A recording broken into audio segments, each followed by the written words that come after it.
शरूला दिलं आजीबाईंनी गुलाब. जय आणि शरू करतायत सर्वे.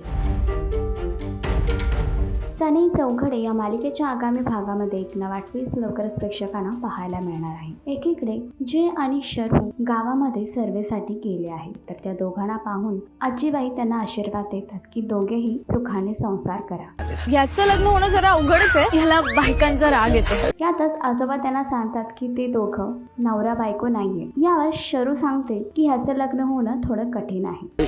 नकळत कोणीतरी येतं. तर आजोबा सांगतात असंच आपल्या आयुष्यामध्ये नकळत कोणी येतं आणि आपल्या आयुष्याचा एक भाग बनून जातं. तर आता आजोबांनी दिलेली ही शिकवण जय आणि शरूला पुन्हा एकत्र आणेल का? जय आणि शरूच्या लग्नाचे सनई चौघडे बघण्यासाठी तुम्ही किती उत्सुक आहात ते कमेंट करून नक्कीच सांगा. आणि अशीच अपडेट जाणून घेण्यासाठी तुम्ही आमचं चॅनल चक्कर रिजनल याला लाईक, शेअर आणि सबस्क्राईब नक्कीच करा.